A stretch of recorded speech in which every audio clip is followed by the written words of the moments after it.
Asch experiment is one of psychology's oldest and most popular pieces of research.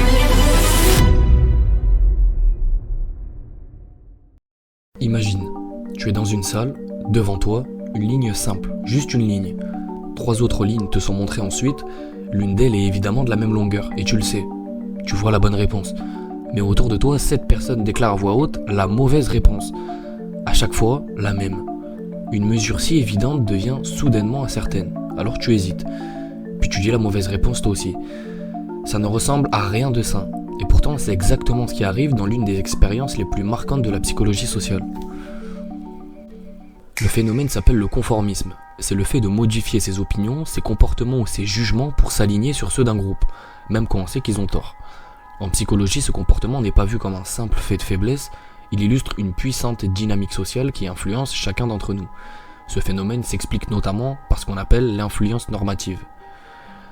C'est l'envie d'être accepté, la peur du rejet ou l'illusion que le groupe sait mieux que toi. Dans les années 1950, Solomon Asch s'est intéressé à une question simple. Jusqu'à quel point un individu est-il influencé par la vie d'un groupe ?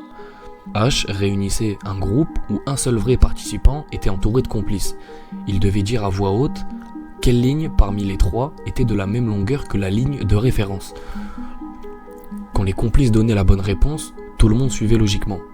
Mais quand les complices donnaient unanimement la mauvaise réponse, le participant réel donnait aussi cette mauvaise réponse environ 30% du temps.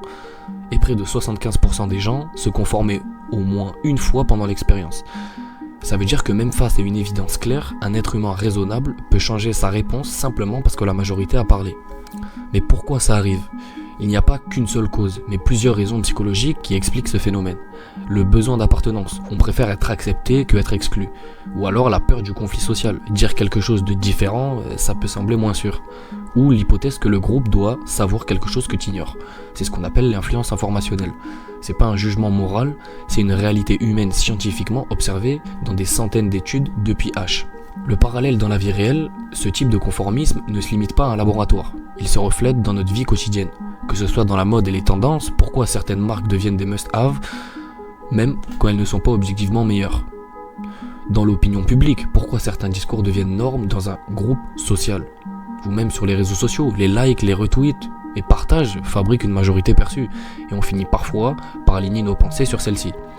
Une autre expérience extrême, un exemple célèbre, l'expérience de Stanley Milgram, dans lequel les participants ont continué à administrer ce qu'ils croyaient être des décharges électriques douloureuses à un autre sujet, simplement parce qu'une figure d'autorité leur disait de continuer, jusqu'à des niveaux extrêmes. Mais ça montre une vérité troublante. Dans certaines conditions, des gens ordinaires peuvent faire des choses qu'ils savent moralement discutables s'ils sont influencés par une structure sociale ou une autorité. Ce que ça dit sur nous, le conformisme, c'est pas une absurdité.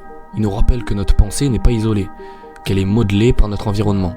Ça fait pas de nous des moutons incapables de penser, mais ça explique pourquoi certaines idées deviennent dominantes, même mauvaises, et pourquoi il est si difficile de remettre en question une opinion collective. Le conformisme, c'est pas une faiblesse, c'est une pression sociale omniprésente, et comprendre que l'indépendance intellectuelle est un acte de courage quotidien.